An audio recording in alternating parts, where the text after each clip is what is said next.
Just an introductory word on our next talk.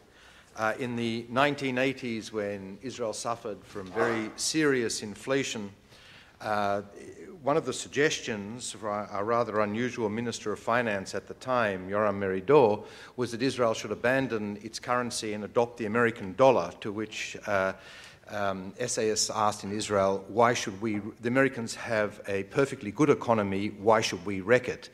The situation seems to be a little bit reversed as Israel and neoconservatives in Israel adopt increasingly American approaches to taxation, and now, as we will hear, also to the Americanization of Israel's health system. Israel had perfectly good systems. Why should we allow others to wreck it? Forgive me for that personal comment. Dov Chernichovsky is the chair of the Health Policy Program and the expert on health systems at the Taub Center for Social Policy, and is a member of Ben-Gurion University and will lecture on the Americanization of the Israeli healthcare. Thanks a lot, Ron. I hope I can manage here the technology. Oops, I'm sorry. This seems to be a too sophisticated machine for me. Who is the expert on this? I'm sorry. Okay.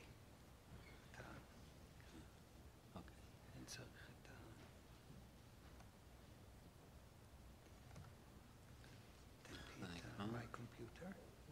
The Kingston is there. הנה, זה אתה. כן. Let's say Americanization here. It is. That's it? Yeah. That's how it works? רגע. Okay. Seems that we are in business. Okay. Okay. Sorry, we are getting to... I cannot help it but come back to Ron's story about Tel Aviv.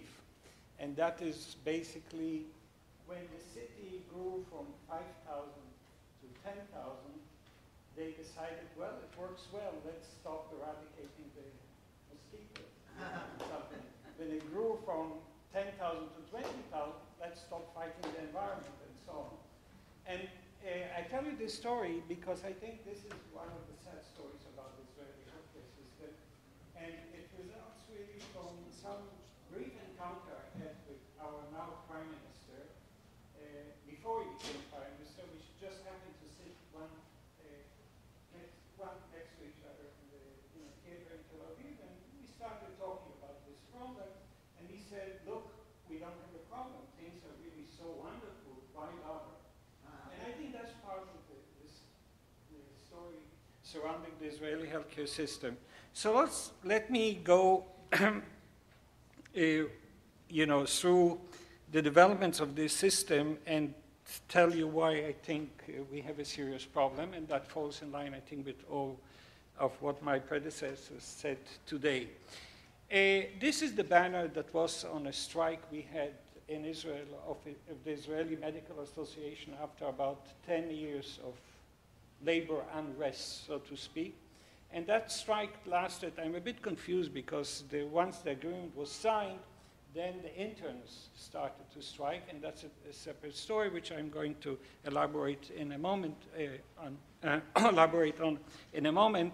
But basically, really, it sounded very nice. Okay, here is part of a major part actually of the establishment is going to deal with the problems of the Israeli, what we call the public healthcare system.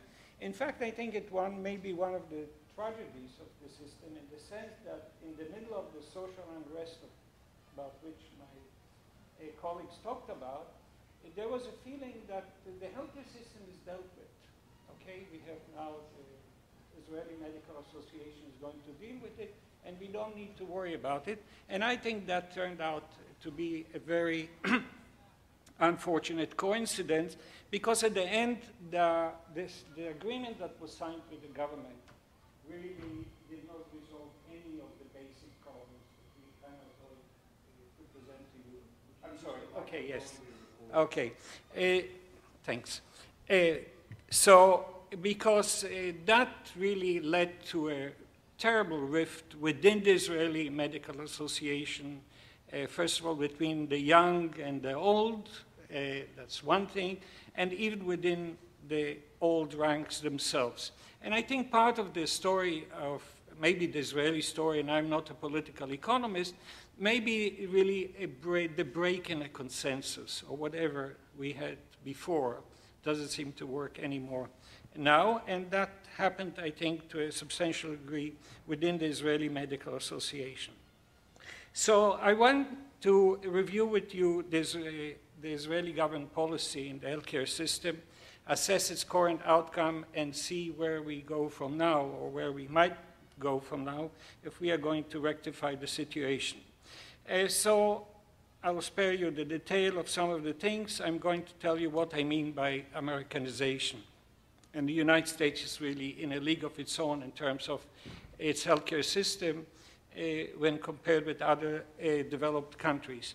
Basically, we lose control over equity, okay, which is a major issue in the healthcare system. And equity means for us securing access to healthcare to everybody, and protecting household incomes from excessive medical spending. This is sort of the framework within which I'm working here today.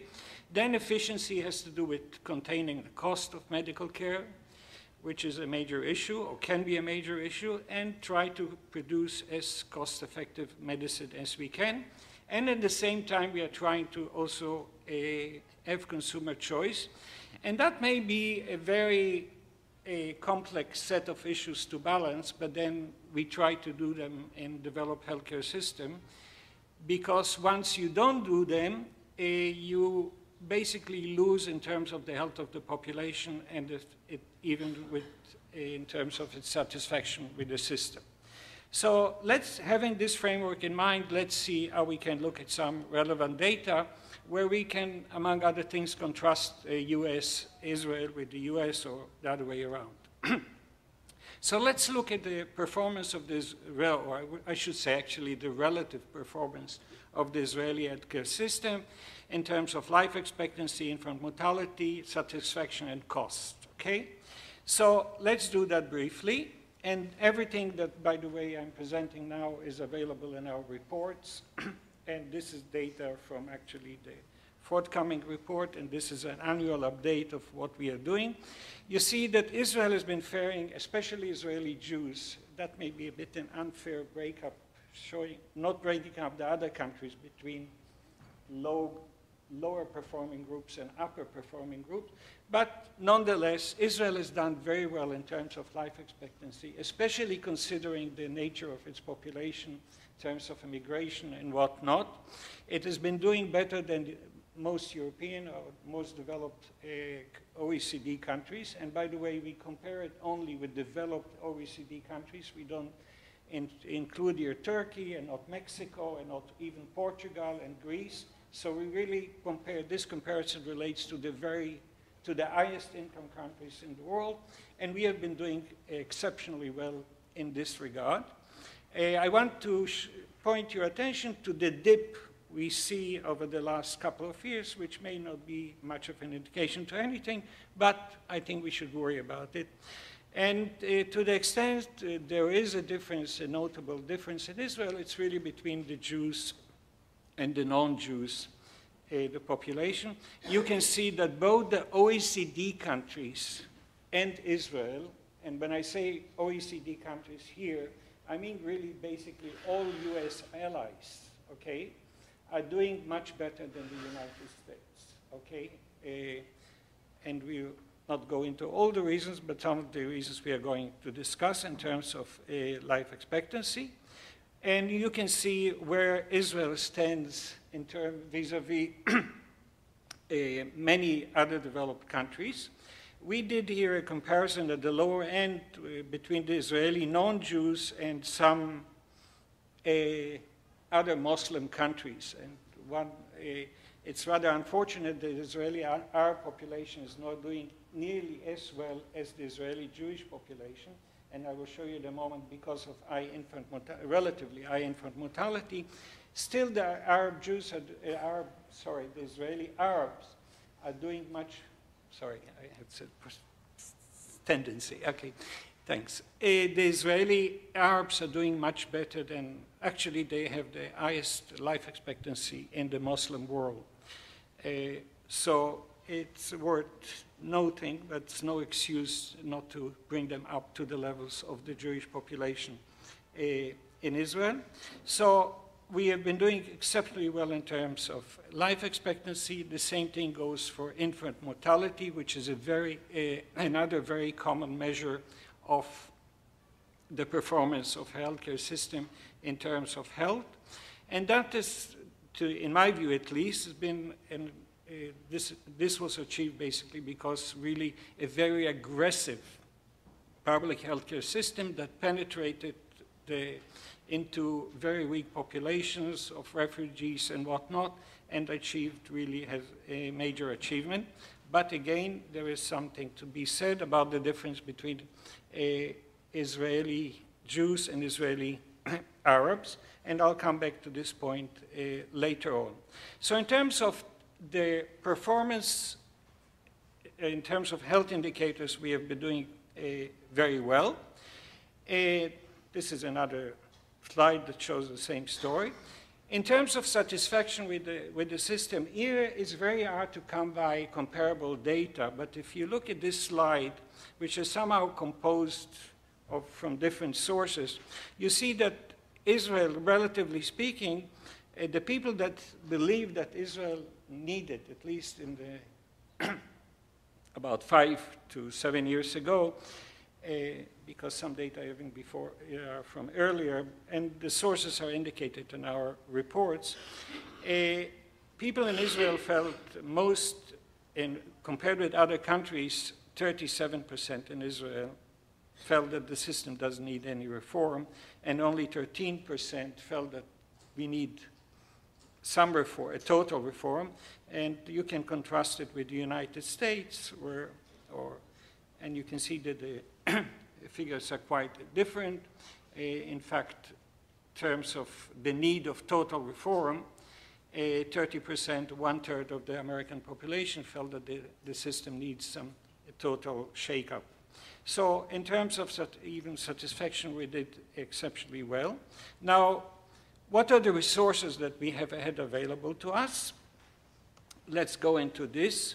Israel had really been very privileged in terms of the number of physicians that we have had. But I want you to take note, because this is going to be a key issue of things I'm about to say in a few minutes, is look at the drop we have in the number of physicians, okay? We are still above all developed countries, especially the United States, but we have been experiencing a sharp decline in the number of physicians per capita or per 1,000 capita in Israel, and that's one change which I'm going to discuss. So, and this story about beds in Israel is about the same. We have been here less privileged, but we have been in par with most other developed countries. These comparisons are quite problematic, although there is a lot of complaint about a shortage of beds in Israel, etc. But we have been doing relatively well in this regard, especially in comparison to the United States, to the extent, that these things can be comparable. So in terms of resources, we have been doing fine, and we have been doing even better in terms of cost. This is the percentage of what we spend of our product on medical care. The difference here between the US and other countries are staggering. That's one of the basic, at least economic, in my view, one of the basic problems of the American economy, not of the American healthcare system. And that is that we have been, relatively speaking, of course, producing much better levels of health than the United States and other countries at much lesser cost than the US and these countries, just to get maybe a better feel of what these figures mean. We spend about $2,000 per capita today on medical care, whereas you spend about, I mean you, when I say you, I mean the United States spends about $7,000, so more, okay? So we have been buying health at a much better health, it's a much lower cost, at least in the United States, and and for that matter, better than many other countries. And hence, that was the statement of our Prime Minister, the current Prime Minister, that we are doing so well, so, well, maybe we can squeeze the system, you know, and it will not shake, and that may not be the case. So how does the Israeli, how does the Israeli system work? What do we have now? These are a few figures about the Israeli population. What I want to stress in this slide is that we have still have a fairly young population.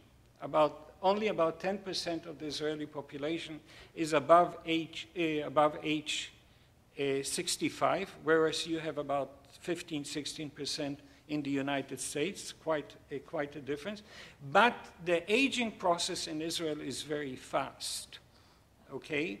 And if we look at the rates of change in Israel are quite staggering, relatively speaking. In fact, Israel in this regard has a feature of a developing country, a relatively young population, but that is aging very fast. So how do we treat this population? We have universal entitlement as of January 1st, 1995. The funding is coming from general revenues and a special health tax, which every Israeli has to pay, depending on his income. All funds that we collect come into a general pool, and this pool distributes the funds for HMO-type organization, which we call sickness funds, who are in charge of delivering care to the Israeli population. In many ways, this is the Medicare system that you have in the United States, roughly speaking, or that part of Medicare that works through HMOs. And in this regard, you can draw a similarity with some of the American experience.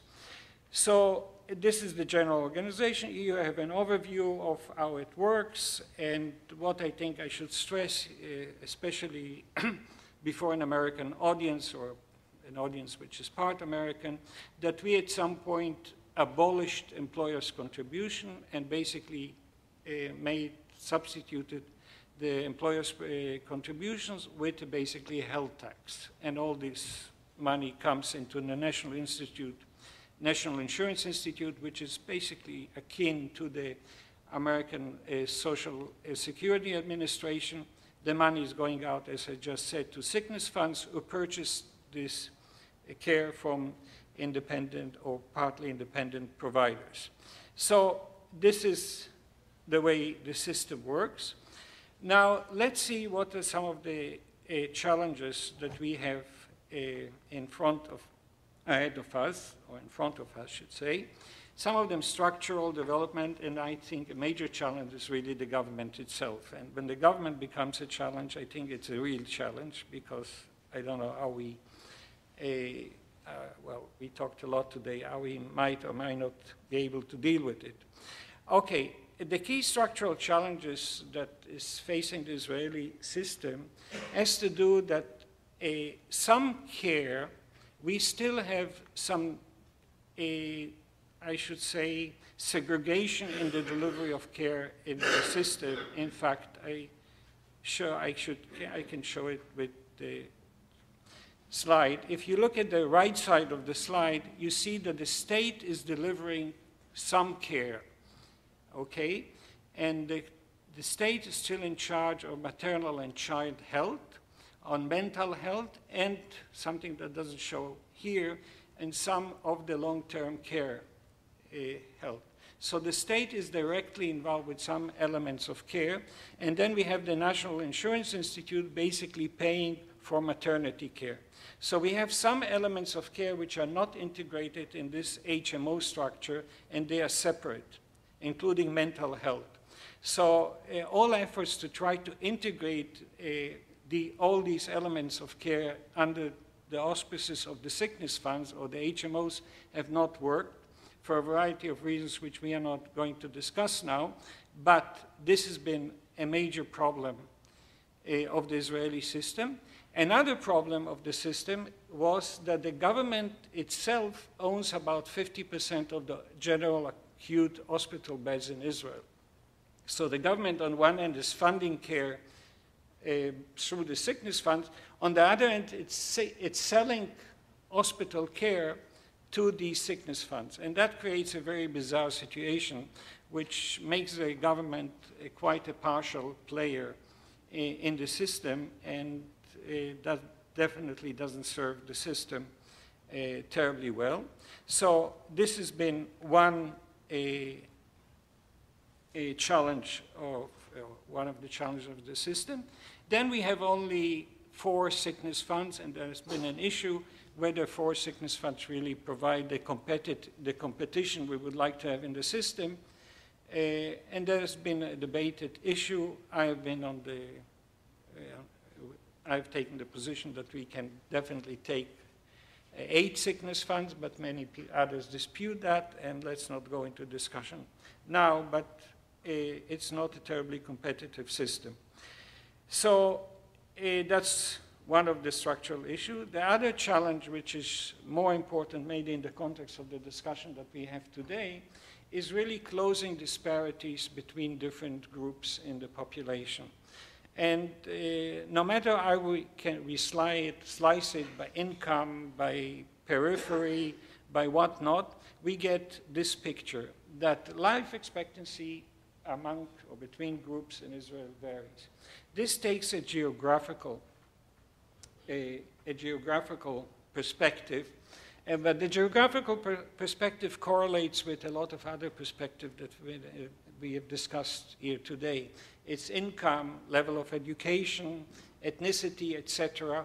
So if we would produce a slide that would have these any of the other dimensions, we would get the same picture. And that's quite a terrible picture, at least in my view, where we get about a 3% difference, and it's very persistent and very significant in many ways, statistically at least, between the different regions of Israel. And it follows a very socioeconomic pattern, as I just stressed.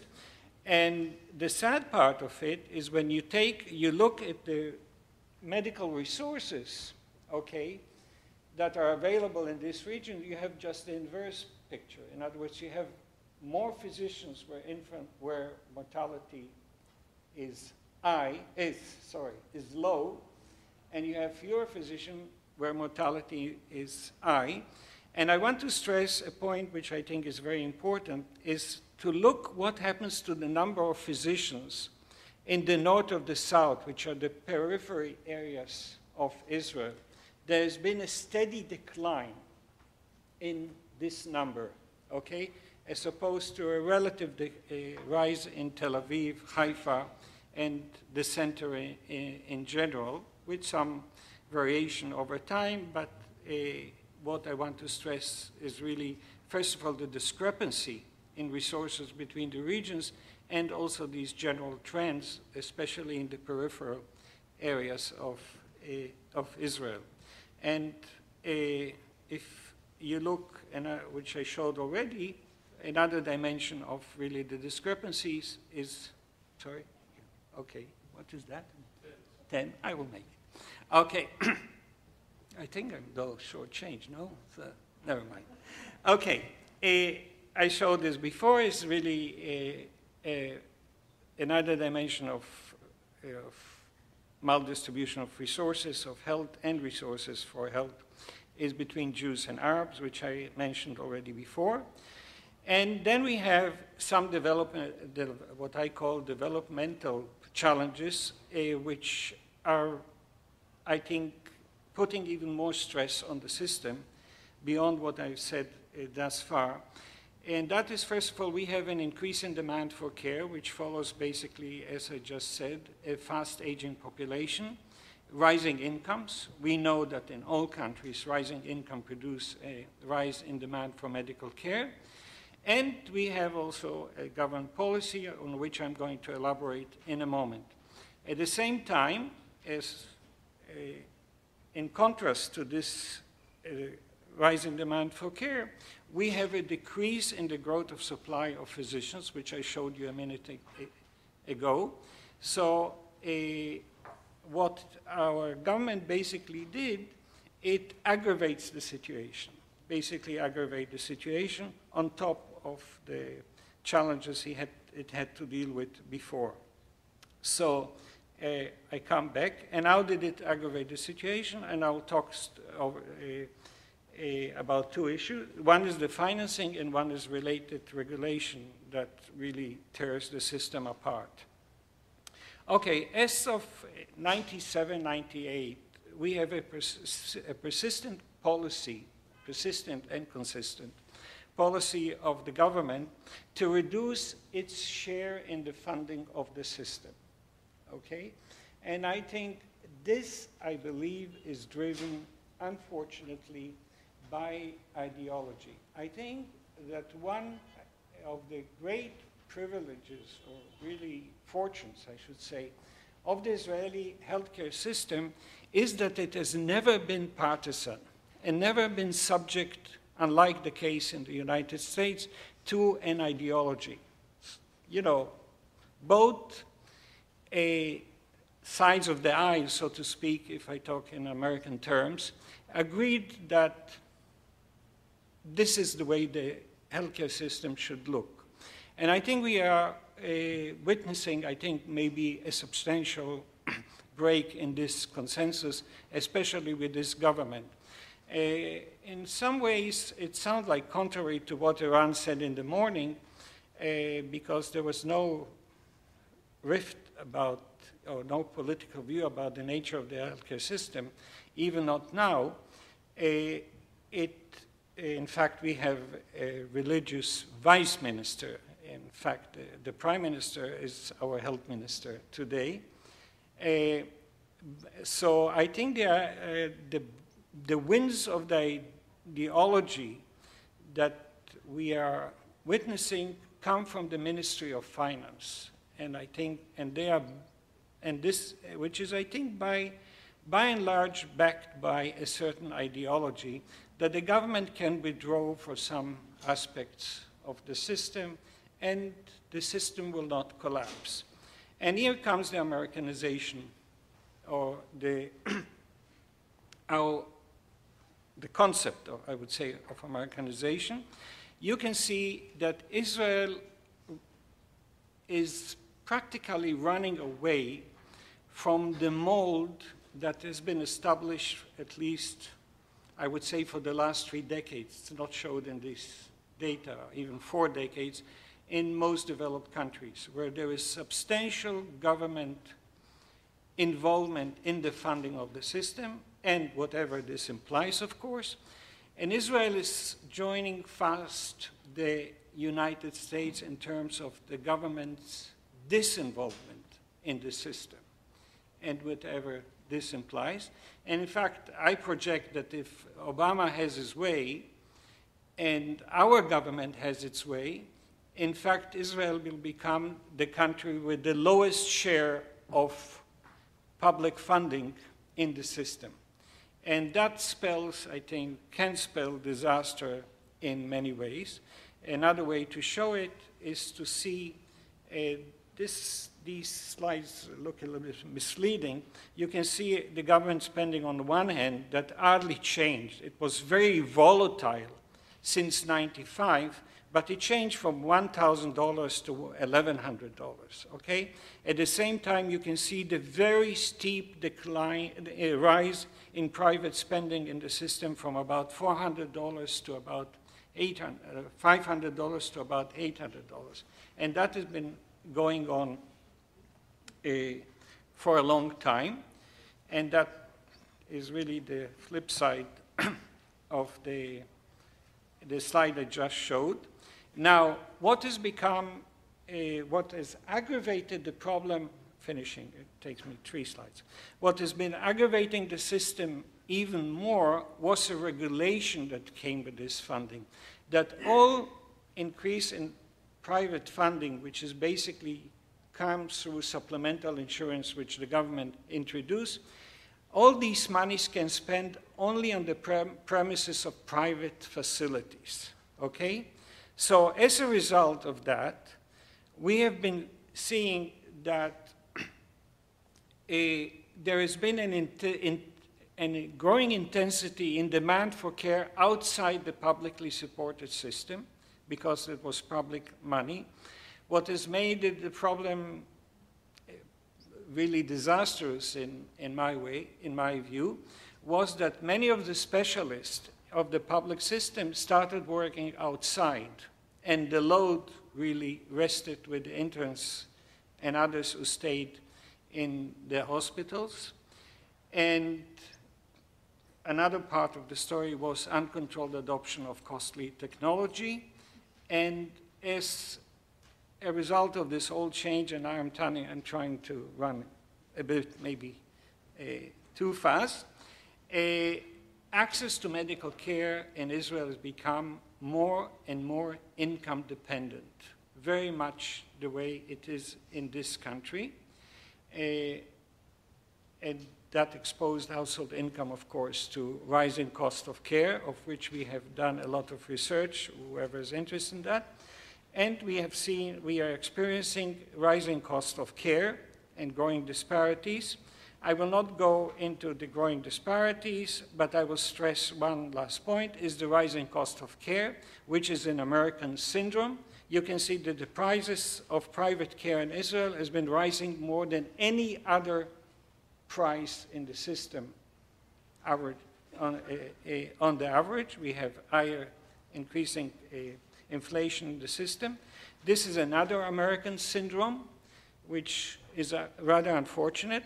When we look since '95 for what happened to spending on care, if you look at the blue and the green lines, spending on care, on medical care in Israel rose on par with the rise of incomes.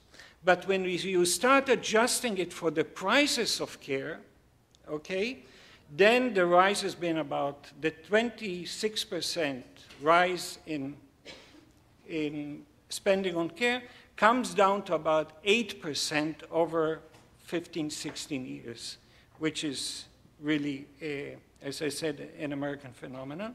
Now, to economists, sometimes when I talk about physicians, this is like high blood pressure. We don't see yet the end results of this, but, you know, it's something that is a symptom that, you know, that sooner or later is going to kill you. And that's my general verdict about the system, and I'll stop here. And that is that we have here a development that, you know, people think that, well, we can live with, but I think we can not live with it for too long, that unless we do basically come back to the I would say, 97 situation, the system is definitely going into an American state, which is very inferior or deteriorating performance compared with other developed countries.